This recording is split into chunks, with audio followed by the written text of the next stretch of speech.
Wajah Cha Tae-sik sangat bahagia, dia sedang memilih sepasang sepatu bayi.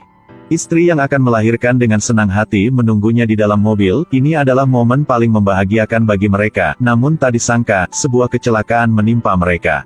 Melihat istrinya meninggal di dalam mobil dengan matanya sendiri, menyebabkan dia pingsan. Mengisolasi diri dari masyarakat.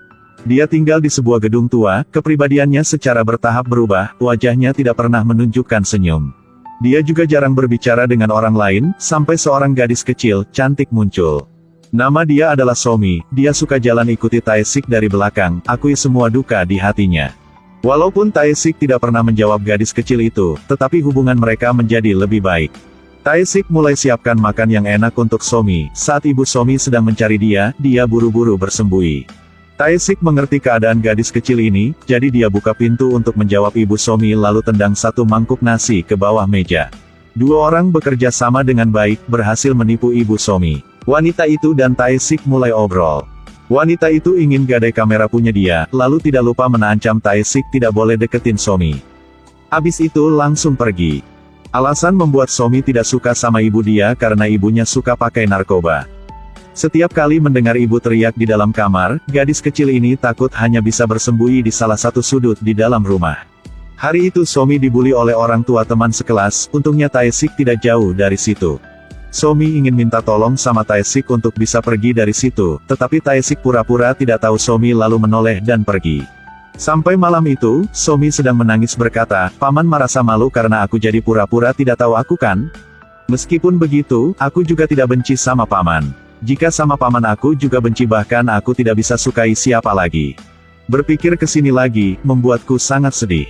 Melihat sosok Somi pergi, mata Tae-sik agak merah. Saat Somi sampai ke rumah dia melihat ibu dia sedang disiksa oleh satu pria. Karena ibu dia berani curi narkoba punya pria itu, jadi pria itu menggunakan perangkat pemanas membuat dia sangat sakit. Hanya bisa tunjukkan lokasi barang ada di mana. Tae-sik kembali ke rumah menemukan kunci sudah dibongkar sama orang lain, Dochi mengeluarkan pisau dan mengancam Tae-sik untuk menyerahkan kamera wanita itu. Jadi narkoba disembunyikan di dalam kamera, Tae-sik tidak panik, dia ambil dompet keluar, Dochi melihat itu dan langsung tertawa. Tapi 1 detik kemudian, Dochi takut mundur ke belakang, pria gemuk di samping maju ke depan. Jendela dipecahkan, pria gemuk itu jatuh ke tanah dan tidak bisa bergerak lagi. Jong Seok di lantai bawah mendengar suara lalu kirim satu pembunuh ke atas untuk periksa.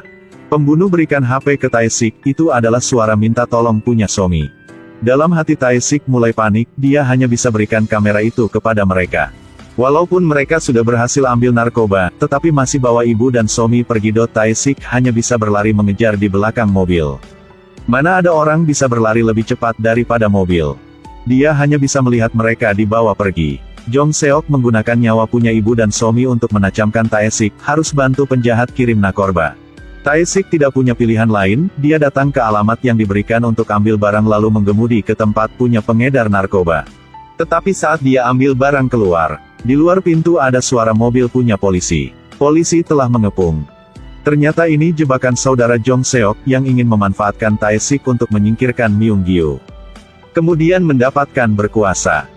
Setelah Myung-gyu tahu langsung melarikan diri, Tae-sik bergegas mengemudi mobil untuk hentikan dia, menggunakan mobil untuk memblokir satu-satunya jalan keluar. Mobil punya Myung-gyu berhenti, Tae-sik turun dari mobil ingin menangkap dia, tetapi yang ada di dalam bagasi mobil membuat dia kaget. Polisi yang ikut mereka juga kaget. Di dalam ada mayat punya satu wanita. Mata, dalaman perut, semua yang berharga sudah diambil. Dan wanita itu adalah ibu punya Somi. Sepertinya penjahat ini tidak hanya menjual narkoba tetapi dalaman punya manusia juga. Pada saat itu Somi sedang terkunci di ruangan gelap. Dalam situ ada banyak anak-anak yang lain juga. Tae-sik dibawa ke tempat polisi. Tetapi dia harus berpikir sebuah cara untuk selamatkan Somi. Jadi dia serang polisi. Kapten balik ke kantor polisi, melihat rekannya sedang pingsan di lantai, dia langsung cek kamera. Melihat Tae-sik pukul, jatuhkan 6 polisi hanya dalam 5 menit. Mereka selidiki identitas Tae-sik. Baru menemukan jika dia dulu adalah agen, menerima banyak penghargaan besar dan kecil. Pada saat itu Tae-sik pura-pura mau beli sesuatu, menyusup ke lokasi penjualan barang terlarang.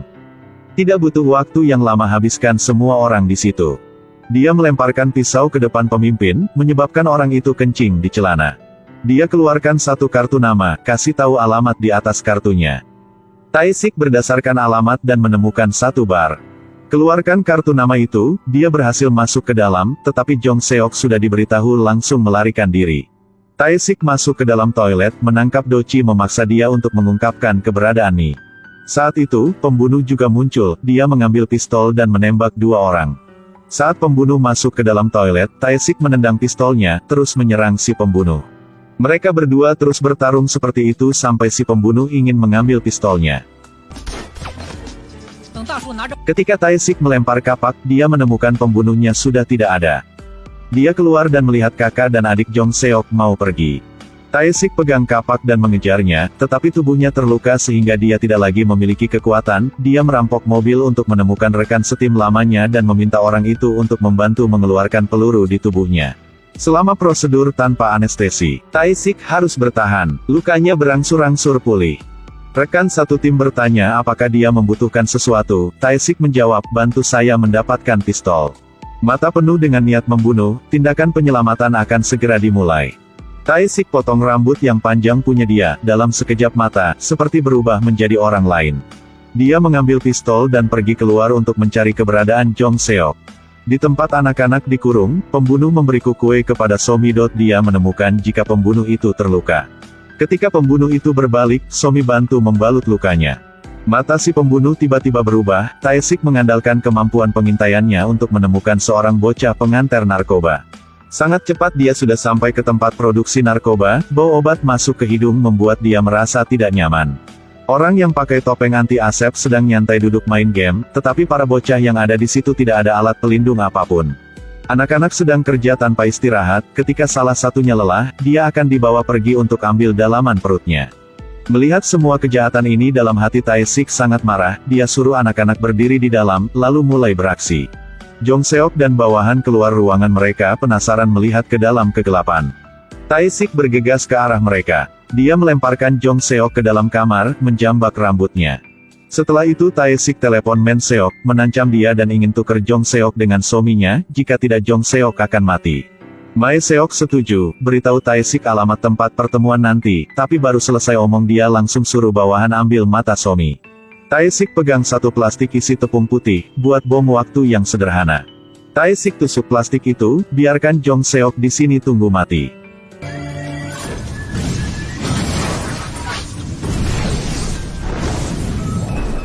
Di sisi lain, di bawah pengawasan si pembunuh, ahli anestesi Somi akan mengambil mata dia. Tae-sik pergi ke tempat Men Seok, banyak orang menunggu di sini. Tae-sik bilang mereka lepaskan Somi. Men Seok ketawa dan omong, sudah terlambat kau datang ke sini. Lalu lemparkan satu toples kecil ke kaki Tae-sik. Melihat ke dalam adalah mata punya Somi. Kemarahan Tae-sik mencapai puncaknya, dia mengeluarkan senjatanya untuk menyerang mereka. Saat peluru mau habis, para penjahat maju ke depan Tae-sik memukul satu persatu pingsan. Mayat ada di mana-mana, sekarang hanya sisa si pembunuh, dia meletakkan pistolnya. Ingin bertarung Tae-sik dengan tangan sendiri. Awalnya kekuatan keduanya sama, tapi amarah membuat daya juang Tae-sik meningkat. Pada akhirnya si pembunuh tidak bisa mempertahankan hidupnya. Men Seok sedang mengemasi barang-barangnya, hendak pergi tapi bawahannya ditembak mati. Men Seok panik dan sangat takut. Tae-sik menembak pecah ban mobilnya, mobil kehilangan kendali dan menabrak dinding. Tae-sik naik ke atap mobil, langsung tarik pelatuknya. Tidak menyangka mobil memiliki kaca anti peluru. Tapi Ma Seok tidak menyangka kaca anti peluru itu tidak bisa menyelamatkan dia.